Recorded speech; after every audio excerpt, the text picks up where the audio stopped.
ક્ષત્રિય સમાજનો જે રોષ છે તે દિવસે ને દિવસે વધી રહ્યો છે. પુરુષોત્તમ રૂપાલાએ જે ક્ષત્રિય સમાજ પર ટીકા ટિપ્પણી કરી હતી તેને લઈને, ત્યારે હવે આ દિવસે ને દિવસે વધી રહેલો રોષ હવે કંઈક ગંભીર પરિણામો લાવે તેવી પરિસ્થિતિ ઊભી થઈ રહી હોય તેવું દેખાઈ રહ્યું છે. ત્યારે આ જ મુદ્દે આપણી સાથે જોડાઈ ગયા છે મૂડીના પૃથ્વીરાજસિંહ પરમાર.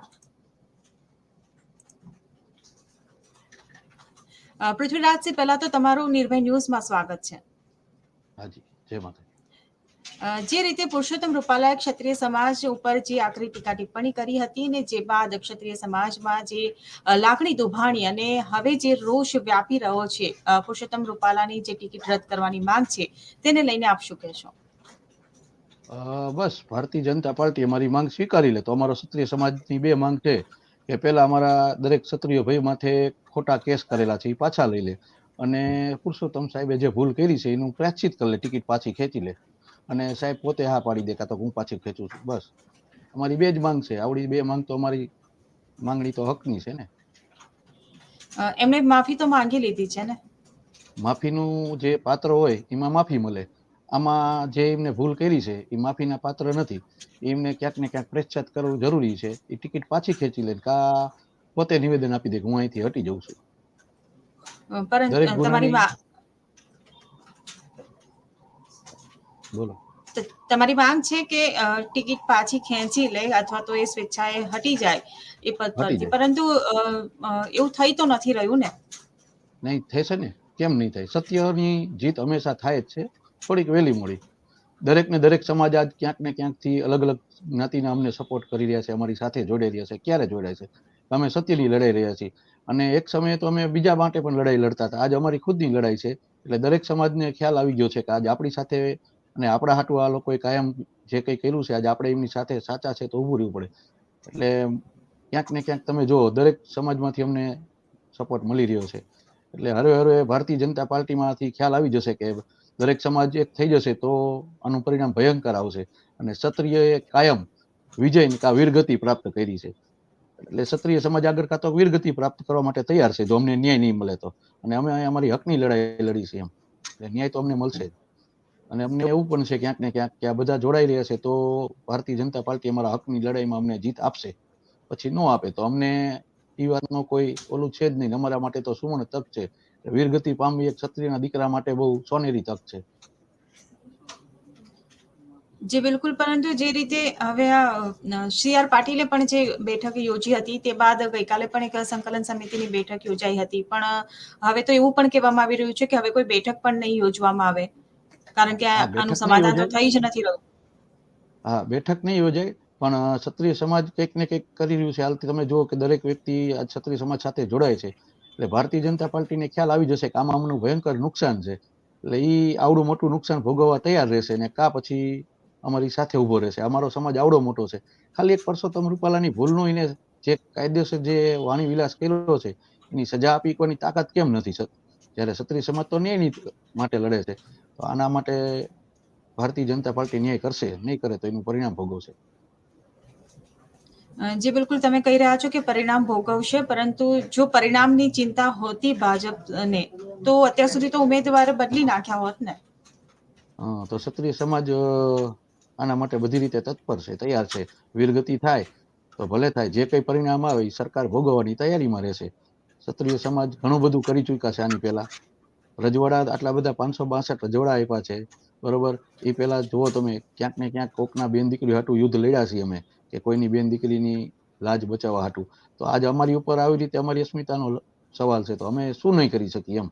અને જ્યારે બધી કોમ આજના સમયમાં તમારી હારે છે, અને આ બંધારણ મુજબ બધા કાયદાના ઘડવેનું બધું છે, તો હાલમાં તો અમારી સાથે કલમો પણ છે. તો અમે પેલા એ રીતે ન્યાય માગી છીએ. જો નહીં મળે તો પછી અમે અમારો રસ્તો તો છે જ, પેલા અમે એ રસ્તેથી તો હાલ્યા જ છીએ. અમારા માટે કોઈ નવાઈ નથી. અને ક્ષત્રિયના દરેક દીકરા બધી રીતે તૈયાર જ છે. પરિણામ ભયંકર આવશે. આ તો ક્ષત્રિય સમાજ એક પોતાની રીતે હાલે છે કે ભાઈ કોઈ બીજું હાનિકારક નથી કર્યું. હજી હાલમાં તમે જુઓ, ક્યાંય તોફાન કે આ છે તે છે કંઈ નથી કર્યું, અને એ કરશે નહીં. જે કરશે એ અમારો જે ટાર્ગેટ છે એ મુદ્દે જ કરશે કે ભાઈ અમારી બે માંગ છે, નકર એનું પરિણામ ભોગવશે. જે બિલકુલ તમે જે રીતે કહી રહ્યા છો, પરંતુ જે રીતે શરૂઆતથી જે રીતે વિરોધ કરવામાં આવી રહ્યો છે, જ્યારથી એમને ટીકા ટિપ્પણી કરી અને એ બાદ એમને જયરાજસિંહ સાથેની જે એક બેઠક યોજાઈ હતી ગોંડલમાં, તે બાદ આ જે રોષ છે વિરોધ જે છે એ વધી ગયો, કારણ કે આ બેઠકમાં જે રીતે એમને માફી માંગી એ એ ક્યાંક ને ક્યાંક નડી રહ્યું છે કે જે સૂરમાં તેમણે માફી માંગી એ માટે શું કહેશો, અને જયરાજસિંહની ભૂમિકા માટે શું કહેશો? એમને જે સમાધાન કરવાનો જયરાજસિંહે પ્રયાસ કર્યો.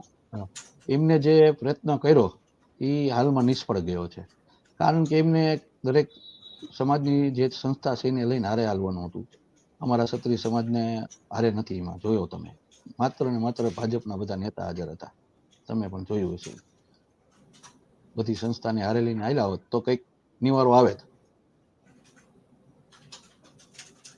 જે બિલકુલ, પરંતુ જે સંકલન સમિતિની બેઠક યોજાઈ હતી એમાં તો સંસ્થાના આગેવાનો પણ હતા, સમાજના દરેક આગેવાન પણ હતા અને ભાજપના લોકો પણ હતા, તો પણ આમાં ત્યારે કઈ સમાધાન તો આપ્યું. હા, કાલના માટે હા, તો એમાં તો અમારો નિર્ણય એક જ છે ને કે સાહેબની ટિકિટ હટાવો અને બધા યુવાનો માટે ખોટા કેસ કર્યા છે પાછા લઈ લ્યો અને અમારું આંદોલન પૂરું થઈ જાય, અમારી આ માંગ બધી પૂરી થઈ જાય. આનો કોઈ પ્રશ્ન જ નથી રહેતો પછી. પરંતુ મેં જેમ વાત કરી અગાઉ કે જે રીતે વિરોધ શરૂઆતથી થયો અને જે ગોંડલની જે બેઠક યોજાઈ એ બાદ આ વિરોધ વધુ જોવા મળી રહ્યો છે, કારણ કે એવું માનવામાં આવી રહ્યું છે કે એમને ખાલી માફી જે માંગી એ ખાલી માંગવા પૂરતી માંગી, કે ભાજપ પાર્ટીને નુકસાન થઈ રહ્યું છે, એમને ખુદને પછતાવો નથી થઈ રહ્યો, માટે આ વિરોધ થઈ રહ્યો છે. તો જે વિરોધ જે રીતે હવે થઈ રહ્યો છે કે પેલા ખાલી વિરોધ હતો, હટાવવાની માંગ હતી, હવે ટિકિટ હટાવવાની જે માંગ છે, ટિકિટ રદ કરવાની માંગ છે, પોસ્ટરો એમના માટે લગાવવામાં આવી રહ્યા છે, સોશિયલ મીડિયામાં પણ બોયકોટ પુરુષોત્તમ રૂપાલા ટ્રેન્ડ થઈ રહ્યું છે, આવેદન પત્રો અપાઈ રહ્યા છે. આટલું એટલું થયા છતાં પણ અને હવે તો 2 દિવસથી જે ચર્ચા ચાલી રહી છે કે ક્ષત્રિયાણીઓ જોહર કરવાની પણ વાત કરી રહી છે. આજે વાત સામે આવી છે કે હવે પુરુષો પણ કેસરિયા કરશે. તો જોરની શું કેટલું જોરની કેટલું કરશો અને આ મુદ્દો ક્યાં જઈને અટકશે, એમ કે એનું સમાધાનનો કોઈ રસ્તો તો હશે ને? હા, તમે જે જોહરની વાત કરી સારી કરી. જોહરની જરૂર ક્યારે પડે કે દરેક ક્ષત્રિય દુષ્ટ વ્યક્તિ સામે લડત લડતા હોય, યુદ્ધ લડતા પહેલા એ યુદ્ધમાં દરેક ક્ષત્રિય વીરગતિ પામી જાય પછી કોઈ ક્ષત્રિયના પ્રાણ ન રહ્યા હોય ત્યારે દુષ્ટ વ્યક્તિની દુષ્ટ નજર ક્ષત્રાણીના શરીર ઉપર ન પડે. કે માની લો કે જીવ દેવાનો છે તો ઝેર પીને મરી શકતા હતા, પણ એના શરીર ઉપર દુષ્ટ નજર તો પડે. ઈ ન પડે ક્યારે કે ઈ એક જોર કહેતા એને અમારે એમાં અગ્નિમાં એ સમય જતા અને અગ્નિમાતા સ્વીકારી લેતા કે ભાઈ બરોબર, તો તે સમય પછી રાખમાં તો એ કોઈ દ્રષ્ટિ નજર પડવાની નથી, એટલે ત્યારે જરૂર પડે. અત્યારે તો એક જ દુષ્ટ વ્યક્તિ છે, અમારી ક્ષત્રિયની કોમ આવડી મોટી છે અને અન્ય કોમ અમારી સાથે જોડાયેલી છે. તો શું તમને એવું લાગે છે કે આ બધા ક્ષત્રિયની હારે જોડાયેલા છે ઈ અને ક્ષત્રિયની સામે આ અમારો અમને વીરગતિ બધાને દઈ દેશે, અમારા કોઈના પ્રાણ નહીં રહે? હા, એવું બને કોઈના પ્રાણ ન રહે તો જોર કરવાની જરૂર પડે, પણ એટલા બધા દુષ્ટ વ્યક્તિ નથી કે બધાનો નાશ કરી કે અમારા કે બધાને વીરગતિ. બની શકે એવું કે અમારી જે સંખ્યા છે એમાં થોડાક વ્યક્તિને બલિદાન દેવું પડે તો વીરગતિ પ્રાપ્ત કરશે, પણ વાયેલા વ્યક્તિ છે જે બચશે ઈ આનું પરિણામ દઈ દેશે, એટલે જોર કરવાની કોઈ સંજોગે જરૂર નહીં પડે. જી બિલકુલ, તમારી સાથે સાથે બીજા કયા સમાજના લોકો તમને સમર્થન કરી રહ્યા છે? દલિતમાંથી છે, લેવા પટેલમાંથી છે, રબારી સમાજ છે, ભરવાડ સમાજ છે, જૈન સમાજ છે, બ્રહ્મ સમાજ છે, લુહાણા સમાજ છે, ઘણી બધી સમાજમાંથી આવેદન દેવાના છે, અમારી સાથે છે. અમુક વ્યક્તિ સોગંદ ખાધા છે. તમે અમદાવાદમાં જોઈ લ્યો, ભરવાડ સમાજ ને રબારી સમાજ અમારી સાથે ઉભો છે. સાથે જ પુરુષોત્તમ રૂપાલા પણ એવું કહી રહ્યા છે કે બાકીની ક્ષત્રિય સમાજના અમુક લોકો એમને પણ સપોર્ટ કરી રહ્યા છે અને બાકીની સમાજ પણ એમને પણ સપોર્ટ કરી રહી છે. તો આ જો લડાઈ કેવી રીતે દુષ્ટ લડે? લોકો તો દુષ્ટ લોકો હોય જ છે ને. મહારાણા પ્રતાપ જયારે લડાઈ લડતા અમારા, ત્યારે ઘણા બધા વ્યક્તિ સામે હતા અમારા, એટલે દુષ્ટ વ્યક્તિ દરેકમાં હોય જ છે ને. બની શકે એવું કે એમના પાસે હોય અમુક માણસો, કઈ વાંધો નથી એમાં. અમારે પરંતુ અલ્ટિમેટ સત્યની લડાઈ છે, સત્યની લડાઈ લડી રહ્યા છીએ તો ક્યાંક ને ક્યાંક થોડીક તકલીફ તો વેઠવી પડે ને. પણ મુદ્દે આ વાત તો સરકારની સામે પડવાની છે ને, જીતાશે. સરકારની સામે પડવાની ક્યારે વાત છે આમાં? ક્યારે એવો મુદ્દો આવ્યો સરકાર સામે છે? એવો મુદ્દો તો હજી અમારે કોઈ ક્ષત્રિય સમાજે નથી કીધો કે અમે સરકારની સામે. અમે તો સરકાર પાસે ન્યાય માગી છીએ. પણ સરકાર સાંભળતી તો નથી, ઉમેદવાર બદલતી તો નથી. હા, એ તો વાત છે ને, કળયુગ છે ને. ગઈકાલે જે મીટિંગ યોજાઈ હતી એ બાદ જે બધાના ઇન્ટરવ્યુ સામે આવ્યા, નિવેદનો જે સામે આવ્યા, તો હવે તો ભાજપનો પણ વિરોધ કરવામાં આવી રહ્યો છે. ભાજપને પણ હવે જે એ લોકો જે પ્રચાર કરી રહ્યા છે એમને પણ રોકવામાં આવી રહ્યા છે. હા, પણ હવે તો એટલે વિરોધ તો ભાજપનો પણ કરી રહ્યા છો ને. એટલે જો ક્યાંક ને ક્યાંક વિરોધ આગળ વધશે. રૂપાલાની ટિકિટ રદ નહીં થાય તો હવે ભાજપનો પણ વિરોધ છે ને. બની શકે, હા થશે, 100% થશે. તો વિરોધ થશે અને પરિણામ પણ ભોગવવું પડશે.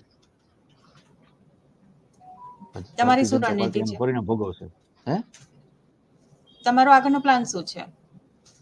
ક્ષત્રિય સમાજ આગળની બેઠકમાં અમારી જે સમાજની સંકલન સમિતિ, અમારા આગેવાનો બધા ભેગા મળીને જે નક્કી કરે એ કરશે. ને યુવા તો તમે કીધું એમ કેસરિયા કરશે. જોરની જરૂર કોઈ સંજોગે નહીં પડે.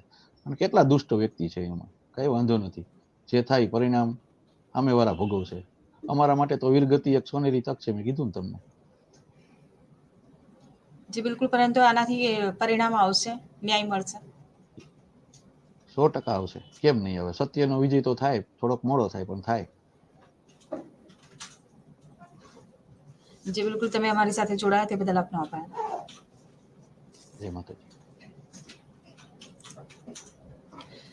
તો આ હતા પૃથ્વીરાજસિંહ પરમાર, કે જેઓની પણ એક જ માંગ છે કે પુરુષોત્તમ રૂપાલાની જે રાજકોટની જે ટિકિટ છે તે ભાજપ રદ કરે અને બીજા નવા ઉમેદવાર જાહેર કરે. જો આમ કરવામાં નહીં આવે તો તેઓ કેસરિયા જે પુરુષોનું જે એલાન છે હવે કે સ્ત્રીઓને જે મહિલાઓ જે મેદાને ઉતરી હતી જોહર કરવા માટે, તે મહિલાઓ હવે જોહર નહીં કરે, પરંતુ પુરુષો મેદાને ઉતરશે, કેસરિયા કરશે. ને એ પણ એવું માની રહ્યા છે કે વીરગતિ છે, સોનેરી તક છે. ત્યારે હવે જે રીતે આ જે ક્ષત્રિય સમાજ પર જે ટીકા ટિપ્પણી કરવામાં આવી પુરુષોત્તમ રૂપાલા દ્વારા, અને હવે જે આ મુદ્દો જે હવે આક્રોશ સાથે જે આગળ વધી રહ્યો છે, તે હવે જોવાનું રહ્યું કે આગામી દિવસોમાં કેવા પરિણામ લાવશે. તમને શું લાગે છે? તમને કમેન્ટ બોક્સમાં લખીને ચોક્કસથી જણાવશો. જો વિડીયો પસંદ આવ્યો હોય તો વિડીયોને લાઇક, શેર અને અમારી ચેનલ નિર્ભય ન્યૂઝને સબસ્ક્રાઇબ કરવાનું ભૂલશો નહીં. આભાર.